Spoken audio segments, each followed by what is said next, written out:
de aprender. Chicos, entonces vamos a empezar nuestra clase del día de hoy. Con la venia, reitero que estén atentos, poner empeño, poner eso lo que se llama poner ganas, ¿no? A lo que hacemos, siempre con buen optimismo. Yo sé que ya es la última hora para ustedes, creo, la última hora. ¿Estamos de acuerdo? Última hora, ¿no? ¿O tienen otro curso todavía? ¿Tenemos inglés para eso? Ah, ok, muy bien. Bien, chicos, entonces vamos acá, vamos con nuestra clase del día de hoy. Voy un ratito.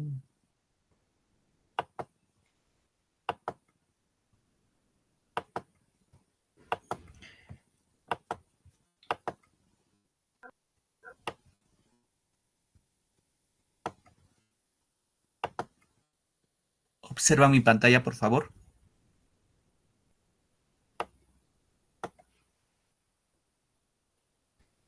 Hola, chicos, observa mi pantalla. Profesor, yo no puedo observar su pantalla. A ver, Sí, lo profesor, demás. sí, sí. A ver, si no observan, hay que esperar un ratito, puede ser que Sí, esté cargando. profesor, sí, sí se puede observar, Ok, profesor. bien, muchas gracias. Si por A por B no lo pueden ver, lo que van a hacer es entrar y salir nuevamente. Sí, puedo observar Salir y su entrar nuevamente, pantalla, ¿ya? Ok. Primero salen, luego entran. profesor. Y ahí gira, muchas gracias. Gracias, entonces. Muy bien, entonces vamos a platicar ya la secuencia de la clase anterior. Voy a presentar la pantalla completa. Por favor, si hay dudas, si hay inquietud, si hay comentario, excelente. Participen con toda la confianza. Estamos para intercambiar ideas, opiniones en ese tema. Muy bien, vamos a hablar entonces el día de hoy de la literatura de la conquista. ¿Ya, chicos? Literatura de la conquista. Les pregunto, a ver, ¿cómo estamos? ¿En qué año los españoles nos conquistaron?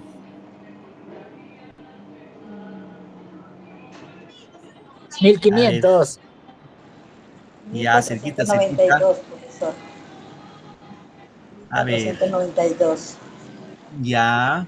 Hay alguien que está con el micro prendido. Verifiquen su micro, chicos. No vayan a suspirar y vamos a escuchar todos. Revisen siempre. Gracias. Muy bien. 1592 me decías. 1492. Ya, ok. ¿Qué dicen los demás? A ver, chicos, participan. ¿Alguien se anima?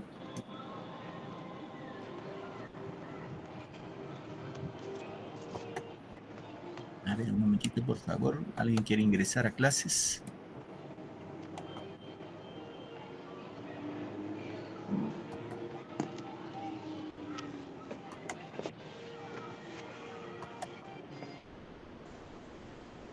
Profesor, 12 de octubre de 1492, si no me equivoco, si no se me ha olvidado, disculpe. Ok, ya, hijita, muy bien. Entonces vamos a ver ese tema el día de hoy, ¿ya? Ahora sí, un momentito, ya estamos. Un ratito, por favor.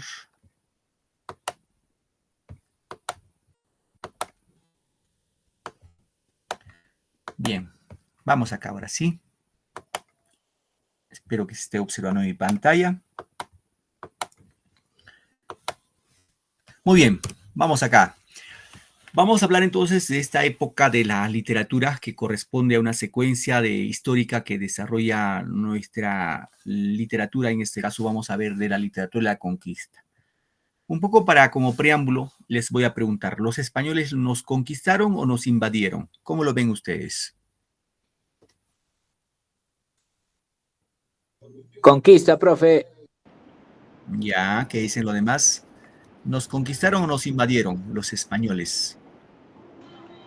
Nos invadieron, profesor. Nos vino a quitar todas nuestras riquezas.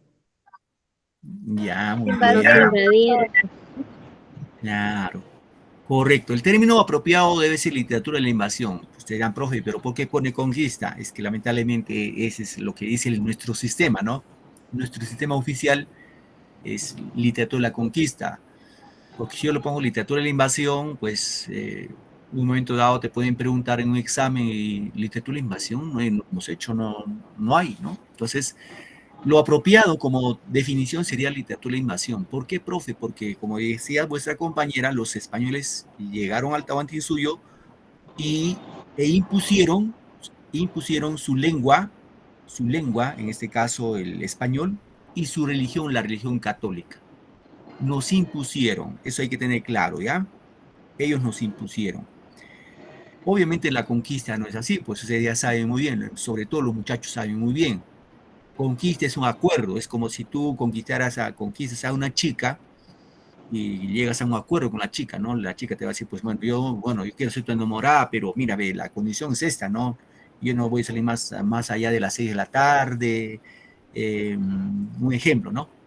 Es un acuerdo.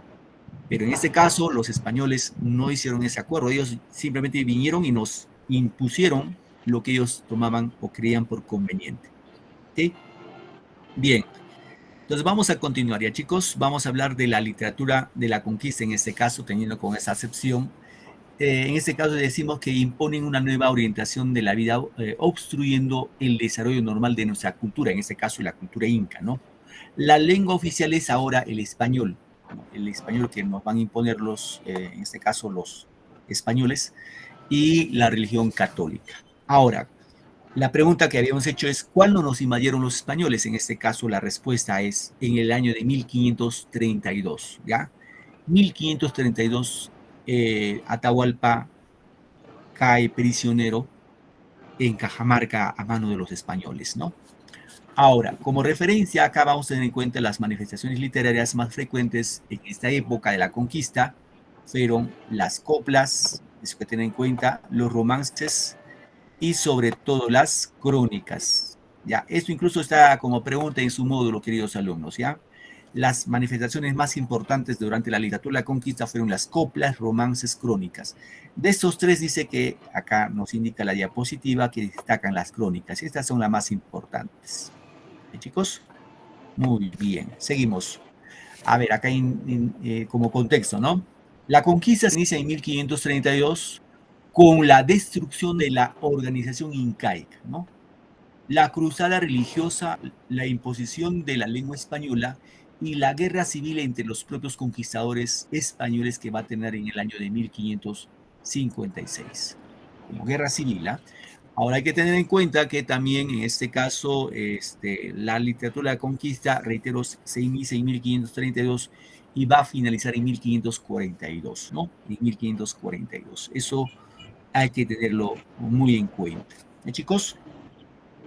Bien. A ver, vamos acá. Se ha hecho un pequeño mapa para que ustedes más o menos puedan tener en cuenta la siguiente sección. A ver, hay alguien que está con el micro prendido. Le voy a pedir, por favor, para poder escucharnos bien, no puedo ver quién es, pero alguien está con el micro prendido. Por favor, lo apaga su micro por servicio. Le voy a agradecer. Lo apaguen su micro porque se escucha un ruido. Profesora Cindy. ¿Quién? Cindy. Cindy, por favor, apaga tu micro, hija. No creo que usted haya ido a comprar algo a la tienda dejando prendido tu micro. Y gracias, hija, te agradezco, muchas gracias. De corazón te digo muchas gracias. Muy bien, ahora sí voy a explicar esta parte, ¿ya? Esto lo vamos a vincular desde un ángulo histórico, ya chicos, un ángulo histórico que quizás ya ustedes ya lo conocen. Pero ¿qué pasaba? ¿Qué pasaba aquí más o menos en los años, bueno, en este caso 1400, sobre todo 1400, ¿no? 1300, 1400. Europa, que es esta partecita, se ve muy chiquito. Por acá está España, Italia, Francia. Estos países, chicos, comercializaban sus productos por este mar. Este se llama el mar Mediterráneo. Este es, que ven esta partecita que estoy marcando con mi puntero. Esto era el mar Mediterráneo. Y llevaban sus productos, ¿a dónde, profe? Acá, a la India, aquí. Es la India. ¿Ya? Llevaban sus productos y comercializaban. ¿Y qué pasó, profe? Un determinado momento, este mar Mediterráneo fue tomado por los musulmanes, por los árabes, y no permitieron que ningún barco cruce a la India, ¿no? Ningún barco. Entonces, los europeos, españoles, italianos, franceses, portugueses, pues no sabían cómo comercializar y buscaron nueva ruta para llevar a la India. Entonces ya saben ustedes que inicialmente buscaron a Colón, que era un italiano, y que fue auspiciado por los reyes de España, y Colón salió en búsqueda supuestamente de la India, ¿no? Llegar a la India. Y pues en vez de llegar a la India, ya saben ustedes, llegó a dónde llegó, a América, ¿no? En el año, el 12 de octubre de 1492. 12 de octubre de 1492, la conquista, digo, el descubrimiento de América, ¿no? Ahora, Colón también pensó que había llegado a la India, pero no era la India, era el nuevo continente, el continente americano, ¿sí? Entonces, pues ya Colón hizo sus viajes, murió, y los españoles pues ya conocían la ruta y vinieron a esta nueva ruta, en este caso, que se ubicaron en Panamá, básicamente en Panamá, como su centro de operación, ¿ya? Aquí en Panamá hicieron su centro de operación los españoles, porque un grupo fue hacia el norte y conquistó lo que es México, acá los aztecas, y otro grupo vino hacia el sur y conquistó a lo que es el Tahuantinsuyo, acá en el Perú, ¿no? El Tahuantinsuyo. Eso como referencia, ¿ya, chicos? Bien, entonces habíamos dicho que acá en Panamá se instalaron los españoles. A ver, ayúdenme muchachos, chicas. ¿Quiénes son los 3 socios de la conquista? Porque hablamos Diego de Almagro, ya, Almagro, ¿quién más? Faltan 2. Almagro, Claudio Pizarro. Claudio Pizarro. Muy bien, está bien Pizarro, pero no Claudio. Es Pizarro. ¿Alguien recuerda su nombre? Sí, se recuerdan. A ver, chicos. Nombre de Pizarro, ¿cuál fue el conquistador Pizarro? ¿Cuál fue su nombre? Fernando de Luque. Francisco. Muy bien, Y Francisco Fernando de Pizarro. Luque, profesor. Claro, Francisco Pizarro, Diego de Almagro, muy bien, y el Y curita Fernando de Hernando Luque. muy Luque. bien, Hernando de Luque. Muy bien, gracias, correcto, gracias por la ayuda, Hernando de Luque. Ahora, de estos 3 socios, el que era el jefe, como decimos, era este señor Pizarro, este era el jefe. Almagro, el que buscaba, no, el que llevaba provisiones, y Luque buscaba financiamiento. Obviamente esos 3 socios estuvieron en Panamá y escucharon que venían embarcaciones de acá del sur, o sea, del Tahuantinsuyo. Los incas llevaban con sus embarcaciones, con sus balsas, productos, e intercambiaban, ¿no?, con las poblaciones de esta zona.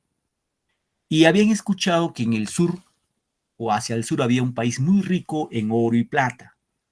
Entonces estos 3 socios de la conquista acordaron conquistar ese país rico en oro y plata. ¿Ya, chicos? Entonces ya saben, Pizarro y Almagro sí llegaron al Tahuantinsuyo, pero Luque, este curita, Hernando de Luque, muy viejito, ya no logró, ya no llegó al Tahuantinsuyo. Solo estos 2. Ahora, acá hay una historia, chicos. Pizarro hizo sus viajes, ya saben, al Tahuantinsuyo, y en uno de sus viajes pasó un incidente. Pizarro había salido con su barco, y llegó acá. Hay una isla que se llama la Isla del Gallo, aquí, en la Isla del Gallo.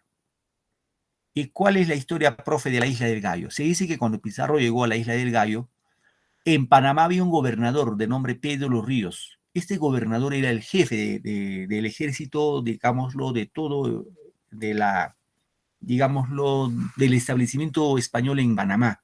Era el jefe, este gobernador. Es decir, Pizarro estaba pues más abajo, ¿no? Él era simplemente un soldado.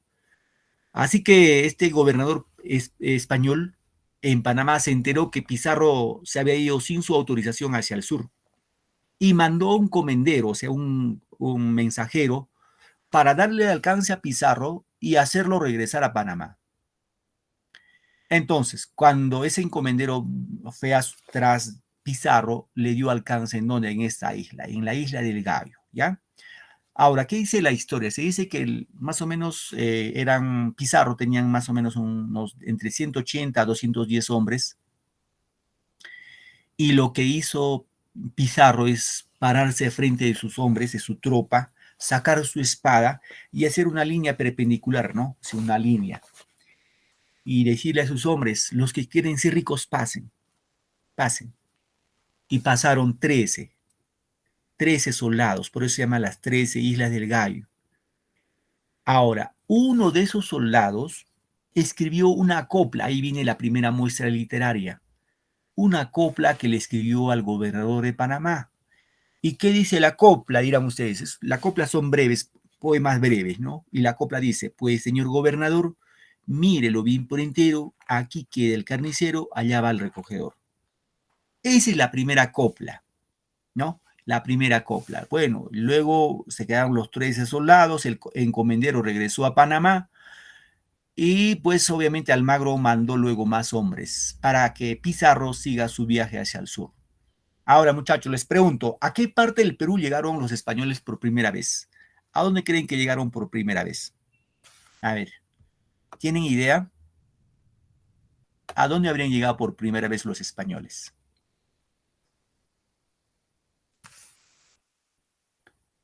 Hola, ¿están ahí o se me han abandonado?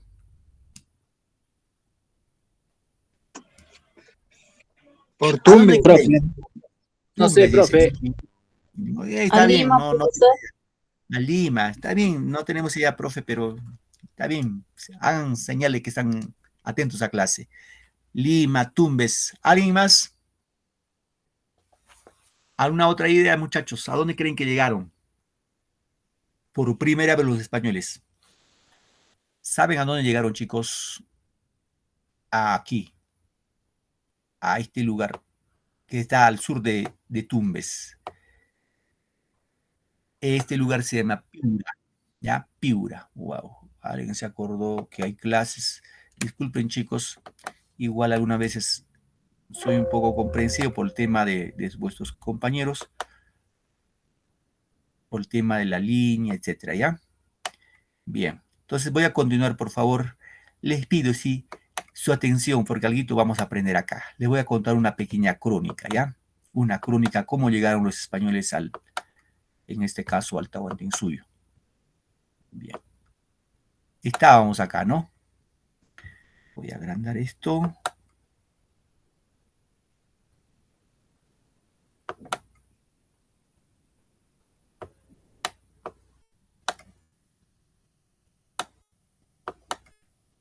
Estamos acá. Les había dicho que Pizarro llegó por primera vez a este lugar. Acá en Piura hay un río, no sé si habrá alguien del norte, algún compañero del norte, hay un río que se llama el río Virú, ya, río Virú, así se llama el río. ¿Qué pasó en río Virú? La historia dice la siguiente, es una crónica que escribió el Inca Garcilaso de la Vega. Se dice que había un inca que estaba cazando pez entre la fuente del río y el mar, o sea, en la desembocadura del río. Estaba cazando solo, estaba pescando. Cuando Pizarro pasó por ahí, iba faldeando obviamente, y vio que en el río había un inca que estaba, pues, una persona, ¿no? Que estaba cazando peces. Entonces mandó a dos de sus mejores nadadores y atletas para que lo capturen y le pregunten dónde estaban. Entonces estos zarparon por atrás sin que se dé cuenta el inca, el indígena, y lo cogieron, se dice, por la espalda. Lo cogieron como estaba agachadito, lo chaparon por atrás, y cuando este inca levantó la cabeza, se quedó asombrado, atónito, embobado, así, digámoslo, pasmado de ver el barco de Pizarro. Nunca había visto un barco de ese tamaño, de esa envergadura. No estaba tan asustado, dice, de lo que le habían capturado. Estaba más asustado, asombrado del barco. Pizarro desembarcó y le preguntó, le dijo, obviamente el inca hablaba pues seguramente el quechua o alguna lengua regional de esa zona. y Pizarro pues hablaba español. Entonces no había una comunicación fluida. Pero la idea es que Pizarro le preguntó, le dijo, ¿cómo se llama este lugar? A lo que el Inca en quechua, en su lengua, le dijo, si tú me preguntas cómo me llamo, yo me llamo Berú. Entonces Pizarro dijo, esto se llama Berú, Berú, Perú. De ahí vendría el término Perú, y de ahí viene el nombre del río, también río Virú. ¿Ya, chicos? Entonces ahí entendió, luego logró ingresar a Piura y fundó la primera ciudad, la primera ciudad que fundó Pizarro en el Perú fue Piura, y le puso el nombre de San Miguel de Piura. Ahora en Piura se enteró pues seguramente de la guerra civil entre Huáscar y Atahualpa, y se enteró de que Atahualpa estaba en Cajamarca y Pizarro enrumbó a Cajamarca.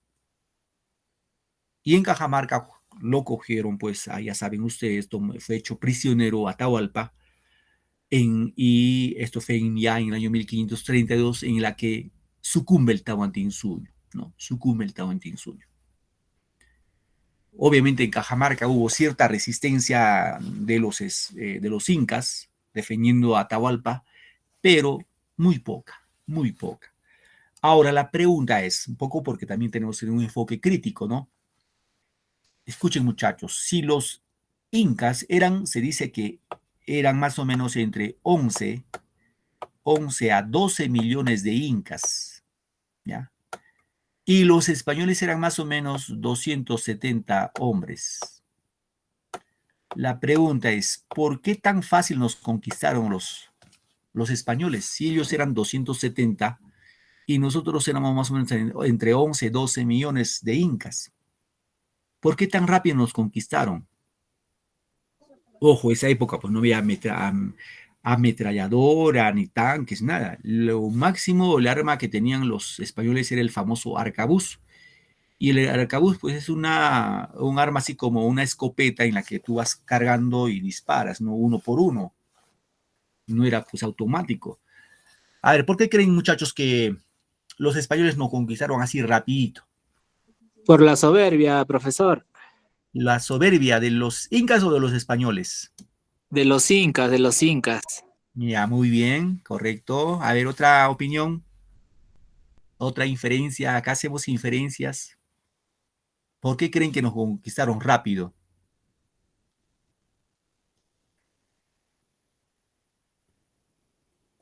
Chicos, participamos, por favor, si no voy a llamar nombre por nombre, Pepito, Juanita. No sé, Participamos. profesor, ¿por qué será? ¿Ni idea?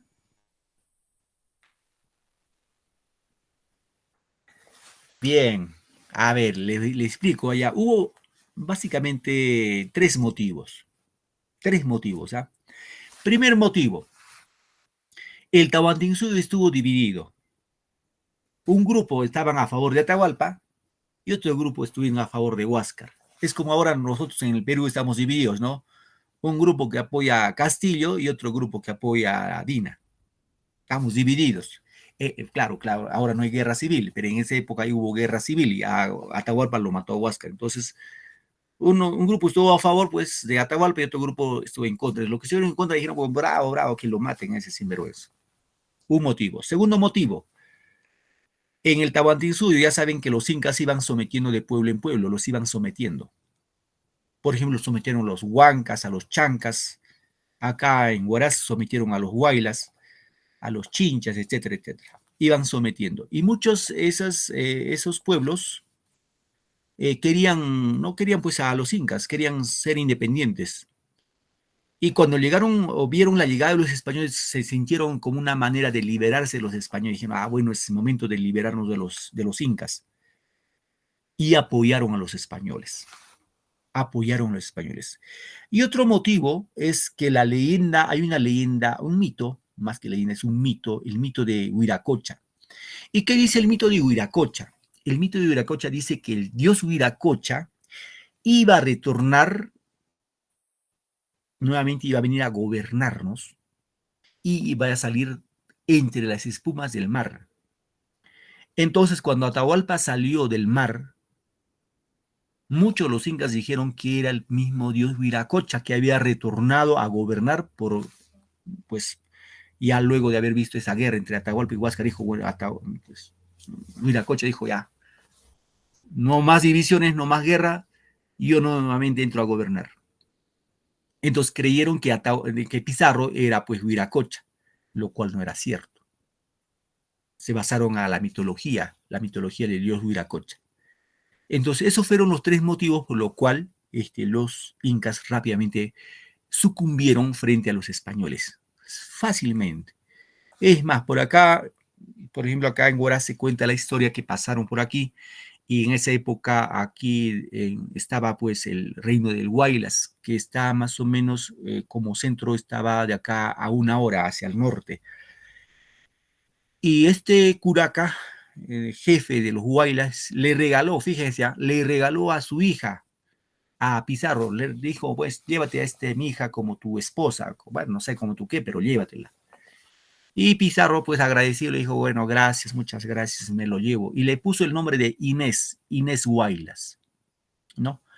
Y cuando pues Pizarro llegó luego de acá, pasó al centro del Perú, Huancayo, y en Huancayo los huancas le recibieron a Pizarro apoteósicamente, le recibieron muy bien, es más, le hicieron una danza y le dedicaron a esa mujer que es Inés Huaylas, dedicaron la danza del Huaylas, que conocen ahora ustedes, la música, la danza de Huaylas, se debe a una de las esposas que tuvo Pizarro y que fue de esta zona, ¿no?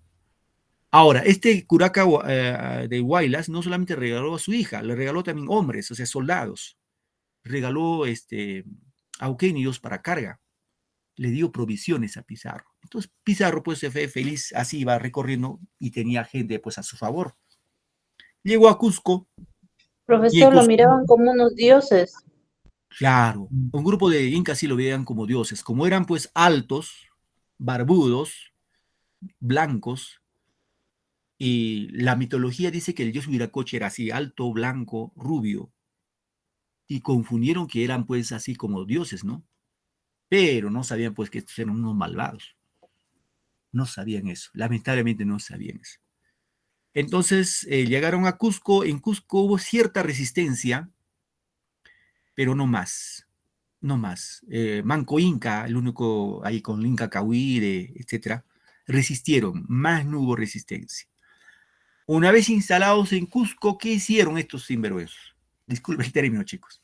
Se repartieron del sur para el norte, del Cusco para el norte, para Pizarro, y del Cusco hacia el sur, para Almagro.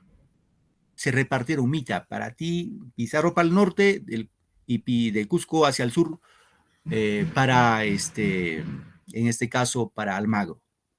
Ahora, Almagro, feliz, dijo, pues, excelente. Y se fue hacia el sur, se fue hacia Chile. Y en Chile no encontró nada de oro. No encontró nada. Entonces retornó a Cusco y le buscó a su compadre Pizarro. Le dijo, ¿sabes qué, Pizarro? Vamos a repartirnos nuevamente la torta. Y Pizarro no quiso, dijo, no, estás loco, ya acuerdos, si no tienes suerte en el oro, pues sigue buscando y vas a encontrar. Pero no había oro, bueno. Y se vino la guerra civil entre ellos. Ya saben ustedes que Pizarro le mató a Almagro por reclamo. Le dijo, bueno, ya cállate, muere. Y lo mató, de verdad lo mató. Y Pizarro se escapó de Cusco y se fue al centro del Perú, primero Tarma, Jauja, y luego va a llegar a Lima, ¿no? Y elige a Lima porque se dice que iba a elegir el centro del Perú, en este caso Tarma, Jauja, como la capital del Perú, ya del Perú. Pero no lo hizo porque dijo, mejor me voy entre el mar y la tierra, porque si los almagristas me atacan por tierra, yo escapo por el mar. Y si me atacan por el mar, yo escapo por tierra. Entonces se instaló en Lima, pero no esperó que los almagristas, en este caso el hijo de Diego de Almagro, Almagro el Mozo, su hijo, Almagro el Mozo, le va a dar muerte pues a pobre Pizarro. Lo mató. Se dice que eran 8 de la noche, lo que es actualmente el Palacio de Gobierno, centro de Lima, la Plaza de Armas. Se había quitado ya su Pizarro, su mascapacha, lo que tienen acá en el cuello, porque con esa época se peleaba más con la espada. Se había quitado y estaba por dormir y los almagristas entraron y los tocaron al pobre Pizarro y murió, ¿no? Pizarro murió ahí. Fíjense, ahí murió. ¿Dónde se quedó su oro y su plata? Nada. Ahora, ahí vinieron por las guerras civiles. Enterado de esta fiesta, el rey de España mandó a su virrey, eso fue en el año 1542, mandó al virrey, el primer virrey fue Blasco Núñez de Vela. Cuando Blasco Núñez de Vela llegó al Perú, dijo, pues yo vengo en representación del rey, después del rey yo le sigo, yo soy el virrey. ¿Cuál virrey? Al pobre virrey yo le mataron. Lo mataron. O sea, estos españoles vinieron básicamente por oro y plata. No vinieron por otra cosa, no vinieron a colonizarnos, a evangelizarnos. Eso es puro cuento, claro, pues en el fondo buscaban eso, oro y plata. Ya para darle forma a su invasión, pues enseñar el castellano, el español y la doctrina cristiana. Obviamente los incas recibían pues el bautizo, ¿no? Ejemplo, Atahualpa fue sentenciado a ser quemado vivo, pero se salvó morir por ahorcamiento gracias que aceptó el bautizo y le pusieron el nombre de Juan Santos Atahualpa, ¿no? Entonces el padre Valverde iba así bautizando y los incas iban cambiando su nombre de los evangelios, los 4 evangelios, ¿no? Juan, Lucas, Mateo, Marcos, Felipe, y todos los apóstoles de Jesús el Cristo. Ya, chicos, eso como referencia, ¿ya? Seguimos. Bien, hemos dicho como medios de expresión literaria vamos a encontrar las coplas, que son las más antiguas, estas coplas hay que tener en cuenta. Luego los cantares y los romances, ¿ya? Constituyen el brote espontáneo y popular, ¿no? Estos coplas, estos cantares, estos romances, estas crónicas, que son las más importantes, expresan básicamente sentimientos diversos, como odios, amores, alegrías, ¿no? Son sentimientos de los soldados, poetas, funcionarios, misioneros y nativos, quienes narran y describen a veces con objetividad lo que ven y otras básicamente exentos a la fantasía, o sea, con su imaginación, ¿no? Siguieron por lo general, dice, versos de arte menor y evolucionaron de lo festivo y de lo satírico. Luego el funesto, aciago y apasionado de la conquista, ¿no? Esta es la copla, la primera copla que se escribió, chicos, en esas tierras. Por ahí nos pueden preguntar, ¿cuál fue la primera copla que se escribió o el primer texto que se escribió en tierras americanas con la llegada de los españoles? Es esta copla, lo que les había contado de la isla del Gallo, ¿no? De la isla del Gallo. Dice así, pues, señor gobernador, mírelo bien por entero, que allá va el recogedor, acá queda el carnicero. Cuando decimos gobernador, se refiere al gobernador Pedro Los Ríos, que estaba en Panamá. Allá va el recogedor, es el encomendero, que fue el enviado, ¿no? El comisario. Y acá queda el carnicero. Cuando dice carnicero, pues se refiere a Pizarro, ¿no? Pizarro era el carnicero. Chicos? Bueno, hemos dicho en este caso que vamos a encontrar las coplas, los cantares y los romances. Pero lo más importante en la época de la conquista fueron las crónicas. ¿Ya, chicos? Las crónicas. Y cuando hablamos de las crónicas, hablamos de los cronistas, ¿no? Los cronistas plasmaron diversos acontecimientos de la conquista y el coloniaje. Se preocuparon sobre todo en plasmar aspectos históricos, o sea, cómo fue la conquista, ¿no? Ahora, entre los cronistas vamos a encontrar a españoles, indígenas y mestizos, ¿ya? En los españoles destaca Pedro Cieza de León, este es el más importante, Pedro Cieza de León. También Juan de Betanzos, entre otros, ¿no? Miguel de Cabello, etc. En los indígenas destaca Felipe Guamán Poma de Ayala. Fíjense, ya le han puesto, incluso lo cambiaron el nombre, ¿no? Felipe, indígena, inca, ¿no?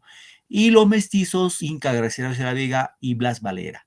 Eran profi de estos cronistas. ¿Quién destaca? ¿Quién es el más importante? No se olviden, chicos. El cronista más importante de la conquista es este personaje, Inca Garcilaso de la Vega, ¿ya? Este es el más importante cronista. Es más, esa crónica que les he contado yo hace momentos atrás del río Virú y el encuentro con ese indígena, entre indígena y Pizarro, nos debemos al Inca Garcilaso de la Vega. Bien, seguimos. Ahora sí vamos a hablar sucintamente del Inca Garcilaso de la Vega. Este personaje, su nombre completo, su primer nombre fue Gómez Suárez de Figueroa. Eran profe, y ese señor es español, aparentemente es español, pero no fue español. Él fue hijo de un capitán español de nombre Sebastián Garcilaso de la Vega, y su madre fue una ñusta incaica, o sea, cuando digo ñusta, una mujer de sangre real, de la nobleza incaica. Entonces, el cruce entre un español y una mujer inca, ¿qué cosa será él? ¿Qué raza? Bueno, llamemos raza, sí, ¿ya? ¿A qué raza pertenecería Inca Mestiza, Garcilaso? profesor, mestiza. Bien, mestizo, correcto, el mestizo. Se considera que Inca Garcilaso de la Vega fue uno de los primeros mestizos, ¿ya, chicos? Uno de los primeros mestizos que nació en esas tierras. Reitero, gracias a su padre que fue un capitán y la madre fue una ñusta. Ahora este señor, bueno, vivió hasta los 20 años acá en el Cusco. Obviamente tuvo una buena educación, por ser de la nobleza y por ser hijo de capitán. Lo educaron en el Colegio de las Indias en Cusco. Y ahí recibió toda la versión de los españoles, de los conquistadores, de los blancos españoles, pero también recibió la información cómo fue el Tahuantinsuyo, cómo fue los incas, o cómo fueron los incas. Y para ello se basó básicamente a dos fuentes, a dos generales incas que sabían esta historia. Uno se llamaba Juan Pechuta y el otro se llamaba Chaucarrimachi. Estos dos incas le nutrieron de información al Inca Garcilaso de la Vega, ¿no? Entonces, bueno, después de los 20 años él se fue a España, ¿no? A vivir a España, pero obviamente reclamó, se fue a reclamar su herencia. ¿Ah, chicos?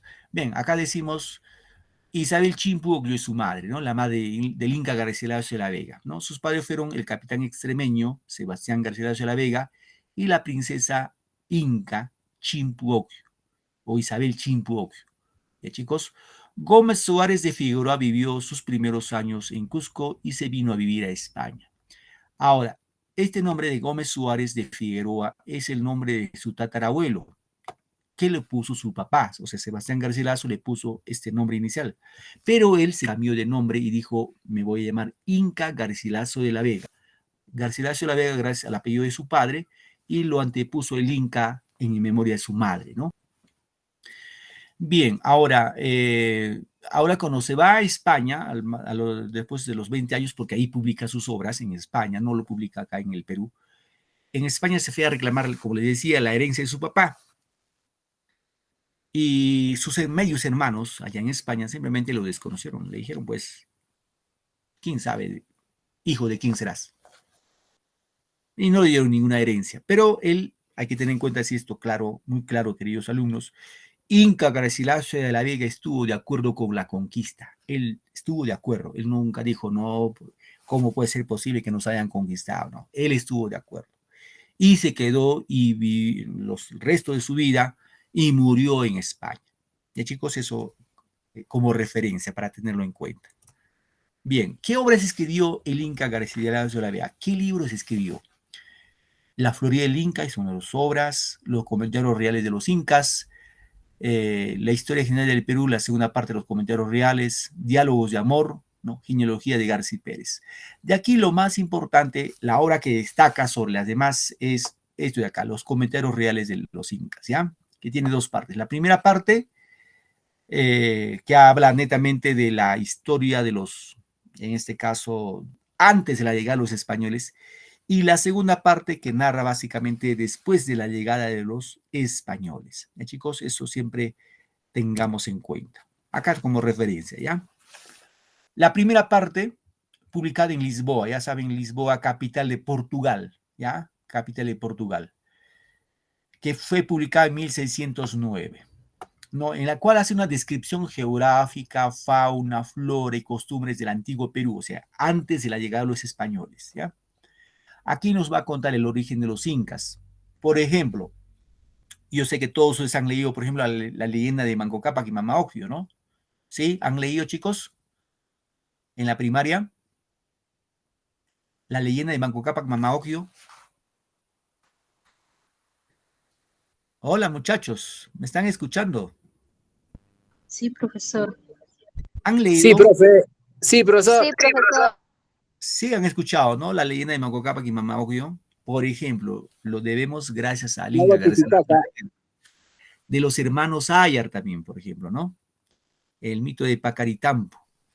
Entonces ahí nos cuenta, reitero, el origen de los incas, su religión, su organización, gobierno en paz y cómo era el gobierno en guerra, hasta la llegada de los españoles, ¿no? Aquí busca corregir a otros cronistas, ¿no? Proyecta su personalidad como autor competente, manifestando su dominio del quechua y su doble origen, inca y español, ¿no? Y en la segunda parte, que se publicó con el título de Historia General del Perú en Córdoba, en España. Esto fue en 1617. Él muere en 1616, pero un año después lo publican. Se llama obra póstuma, ¿no? Obra póstuma. Aquí, básicamente, ya en la segunda parte, trata de la conquista del imperio de los incas y las guerras civiles entre los conquistadores. Chicos, ¿qué más? La motivación psicológica de Garcilaso radica en su intención de reivindicar la figura de su padre, ¿no? Calumniado ante los personeros de la corona durante las guerras civiles entre los conquistadores. Obviamente su padre pues también estuvo metido en ese lío de las guerras civiles, ¿no? Bien, a ver, tienes un poquito de tiempo, les voy a contar una crónica del Inca Garcilaso de la Vega.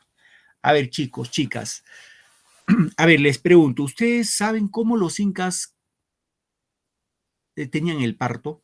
¿Tienen alguna idea? Bueno, ahora tenemos pues centro de salud, posta médica, hospital, etcétera, etcétera, tenemos, ¿no? Clínicas tenemos.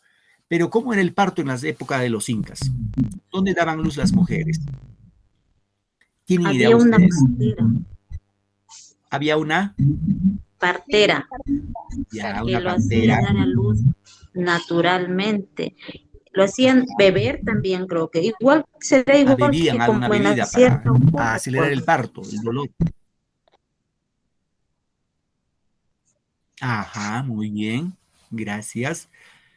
A ver, ¿alguna otra opinión, chicos? Quizás por ahí hay alguna costumbre de su zona, no lo sé, pero ¿cómo creen que cómo era el parto de las mujeres incas en esa época?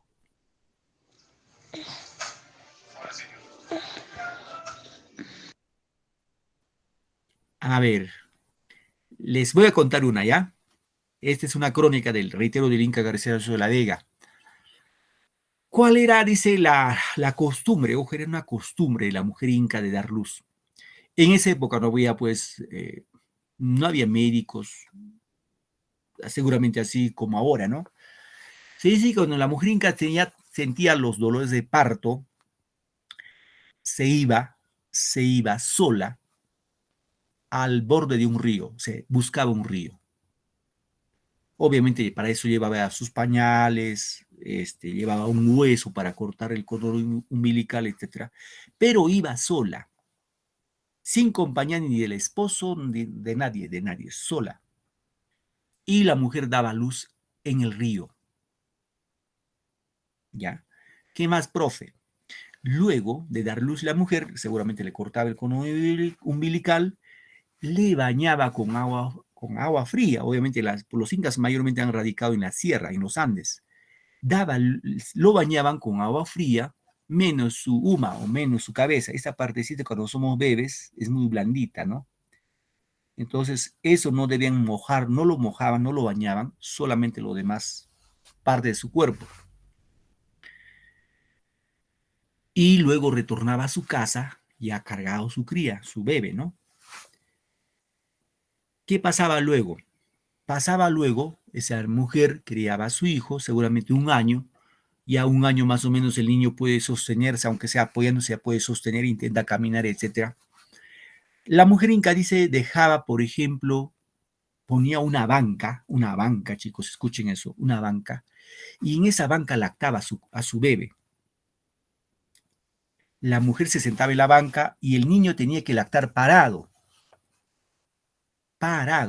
no como ahora, seguramente ustedes también han visto ahí, quizás en casa, la familia, el papá, mamá, la vecina, la tía, no lo sé.